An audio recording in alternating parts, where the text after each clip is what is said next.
Hello everyone, আজকে আমি class 9-এর math ক্লাসের এই চ্যাপ্টারটা করব, দ্বিচল বিশিষ্ট রৈখিক সমীকরণ। এই চ্যাপ্টারের এক্সারসাইজটা আজকে আমি ধরবো না, আমি এটার ইন্ট্রোডাকশান অর্থাৎ সূচনাটা দেখাবো, ঠিক আছে? অর্থাৎ এই প্রশ্নমালাটা করতে গেলে তোমাদের বেসিক নলেজ কী কী প্রয়োজন এটাই আমি আজকে তোমাদেরকে দেখাবো, আর এক্সারসাইজগুলি নেক্সট ক্লাসে দেখাবো, ঠিক আছে? এবার দেখে আসো কি আছে। দ্বিচল বিশিষ্ট রৈখিক সমীকরণ। দ্বিচল অর্থাৎ চল রাশি দুইটা আছে, মনে করো এক্স চল রাশি একটা এবং ওয়াই চল রাশি, এই দুইটা চল রাশি আছে। এই দুইটা চল রাশি নিয়ে সমীকরণ, রৈখিক সমীকরণ। এই দুইটা নিয়ে একটি রৈখিক সমীকরণ। রৈখিক সমীকরণের স্বাভাবিক আকারটা হলো A X plus B Y plus C equal to 0। এটা হলো দ্বিচল বিশিষ্ট রৈখিক সমীকরণ, ঠিক আছে? এই সমীকরণটা রৈখিক কেন? এটা যখন গ্রাফে বসাবো আমরা এই সমীকরণটা, তখন একটা সরলরেখা পাবো আমরা, এরকম একটা সরলরেখা আমরা পাবো, যে কোনোভাবে হোক, এইভাবে হোক, এইভাবে হোক, এইভাবে হোক, এইভাবে হোক, একটা সরলরেখা আমরা পাবো, ঠিক আছে? মনে করো এই একটি সরলরেখা, এরকম একটা সরলরেখা আমরা পাবো। আচ্ছা, এইবার একটা সমীকরণ ধরা যাক, মনে করি 3x plus 2y plus 6 equal to 0। একটা সমীকরণ নিলাম, অর্থাৎ এখানে a এর মান 3, b এর মান 2, c এর মান 6। এটা যদি কম্পেয়ার করি, এটা আর এটা একই আকারের, ঠিক আছে? A X plus B Y plus C equal to 0, ঠিক আছে? এখন তোমাদেরকে আমি দেখাবো যে এই সমীকরণটা রৈখিক সমীকরণ, অর্থাৎ গ্রাফে বসালে এরকম একটা সরলরেখা পাওয়া যায়, এটা তোমাদেরকে আমি এখন দেখাবো। আচ্ছা, গ্রাফে এই সরলরেখাটা যদি, এই সমীকরণটা যদি গ্রাফে বসাই, সরলরেখা আঁকতে যাই, তাহলে প্রথমে আমার বিন্দু বের করতে হবে। গ্রাফে বসালেই তো বিন্দুর প্রশ্নটা আসে, তাহলে বিন্দুটা কিভাবে বের করব? বিন্দুটা বের করার জন্য এইখানে আমরা একটা ছক করে নেব। প্রথমে কি করব, কি হয় এক্সের মান নয় ওয়াইয়ের মানটা এটা সমাধান করে বের করে নেব, ঠিক আছে? আমরা ওয়াইয়ের মানটাই নেব, বা 2y ইকুয়াল টু 6টা ওই দিকে যাবে মাইনাস হবে, 3xটা এদিকে যাবে মাইনাস হবে, সুতরাং y ইকুয়াল টু হবে -6 মাইনাস 3x বাই 2।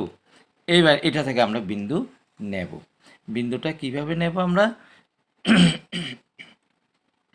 এক্সের মান বসাবো, এমনভাবে এক্সের মানটা নিচ থেকে ধরে বসাবো, বুদ্ধি করে বসাবো, যাতে এক্সের মানটা বসানোর পর এইটার পুরাটার সরল করলে ওয়াইয়ের মানটা এসে যায় এবং একটা পূর্ণ সংখ্যা এসে যায়। এইভাবে আমরা ধরে নেব। মনে করো এক্সের মান 0 ধরা হলো, তাহলে 0 ধরলে কী হবে? 3 ইন্টু 0 মানে 0 হবে, এই পোর্শনটা 0 হবে। তাহলে -6 মাইনাস 0 কী হবে? উপরে -6 হবে। -6কে 2 দিয়ে ভাগ করলে কত হবে? 3 হবে। অর্থাৎ এক্সের মান 0 হলে ওয়াই ইকুয়াল টু 3 আসে, ঠিক আছে? তাহলে আমরা ছকটা করে নিই।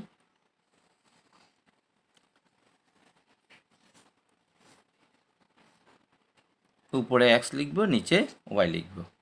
এক্সের মান কত ধরেছি? 0 ধরেছি, এই এক্সের মান 0 ধরেছি, ঠিক আছে? ওয়াইয়ের মান কত এসেছে? 0 বসানোর পর -3 এসেছে, ঠিক আছে? -3। এইবার আসলে এক্সের মানগুলি কীভাবে ধরবো আমরা? X equal to 0, 1, 2, 3 dot dot, আবার এরকম -1, -2, -3 এইরকম আমরা ধরে নেব, ঠিক আছে?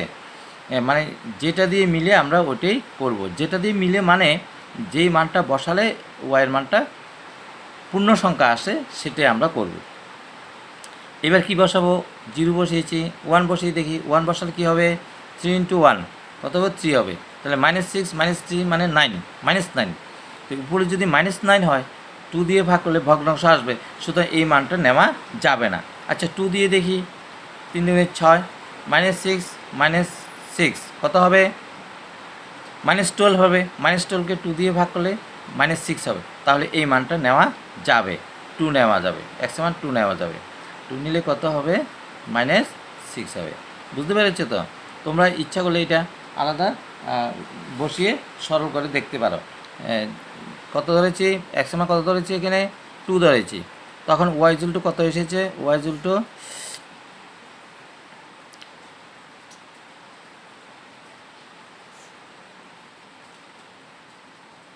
x এর মান কত ধরেছি? 2 ধরেছি, ঠিক আছে? কত হবে দেখি? এখানে মাইনাস 3 দুগুণে 6 -6 কত হবে? নিচে কত? 2, উপরে কত হবে? -12 ভাগ করলে কত হবে? 6 কত হবে? -6 দেখতে পেয়েছ? এইভাবে হবে সবগুলি, ঠিক আছে? তাহলে এটা হয়ে গেল। এইবার 3 বসালে দেখি, 3 3 9, -6 -9 হবে না, উপরে কত আসে? 9 15 আসে, 15কে 2 দিয়ে ভাগ যাবে না, তাহলে কি করব? -3 ধরলে হয়, দেখো -3 ধরব, 3 দুগুণে 6 প্লাসে মাইনাসে মাইনাসে প্লাস, অর্থাৎ এটা কী ধরেছি আমি? x = কী ধরেছি? -2 ধরেছি, তাহলে y = কত আসবে? -6 -3 ইন্টু -2, y এর মান -2, x এর মান -2/2, মাইনাসে প্লাস, 3 দুগুণে 6 কত হবে? উপরে কত হবে? 0 হবে, নিচে কত হবে? 2 হবে, কত হবে? রেজাল্ট 0 হবে। তাহলে x এর মান যদি -2 ধরি, y = 0 আসে, ঠিক আছে? x এর মান -2, y = 0। কেমন? এইবার আমরা এই বিন্দুগুলি গ্রাফে বসাবো, ঠিক আছে? কোন বিন্দুটা? 0 বিন্দুগুলি কী হয়েছে? তাহলে বিন্দুগুলি এইরকম হয়েছে। প্রথম বিন্দুটা, এই প্রথম বিন্দুটা, তারপর এই দ্বিতীয় বিন্দুটা, এটা x এর মান, এটা y এর মান, x এর মান y এর মান, ঠিক আছে? x এর মান y এর মান কত? -2 0। এই যে 3টা বিন্দু আমরা পেয়ে গেলাম, এই 3টা বিন্দু আমরা গ্রাফে বসাবো। 0 -3, 0 x এর মান 0 মূলবিন্দুতে থাকবে, যেতে পারবে না। এবার y এর মান কত? -3, কোন দিকে যাবে? ড্যাশের দিকে, 3 গজ যাবে, এই যে 3 গজ, এই যে, ঠিক আছে? তারপর কোনটা? 2 -6, x এর মান 2, এদিকে যাবে, এই 2 -6 নিচের দিকে যাবে, এই যে এখানে হবে, ঠিক আছে? -6, তো -2 0 -2 0 এখানে থাকবে, ঠিক আছে? বিন্দুগুলি কীভাবে বসাতে হয় আমি এর আগের লেকচারে তোমাদেরকে দেখিয়েছি, ঠিক আছে? এর আগের ক্লাসটা একটু ভালো করে দেখে নেবে, বিন্দু কীভাবে বসাতে হয়। এবার দেখা যাক এই 3টা বিন্দু এক সরলরেখা আছে কিনা। এই 2 মাথা মিলেছে, মাঝখানটাও মিলে গেছে। এবার সরলরেখাটা টেনে নেব, ঠিক আছে? সরলরেখাটা টেনে নিলাম, সরলরেখাটা একটা নাম দেব, AB। সরলরেখাটার নাম দিলাম AB, অর্থাৎ এই বিটাকে বলা হয় লেখচিত্র, ঠিক আছে? তাহলে আমি কি প্রমাণ করতে চেয়েছিলাম? আমি প্রমাণ করতে চেয়েছিলাম যে এই যে সমীকরণটা, এটা একটা সরলরেখা, এই যে একটা সরলরেখা পেয়ে গেলাম। এই সমীকরণটা যখন বসিয়েছি গ্রাফে, একটি সরলরেখা পেয়ে গেলাম। আজকে তাহলে এই পর্যন্তই থাক। Good bye. ভালো করে তোমরা ফলো করবে। Thank you.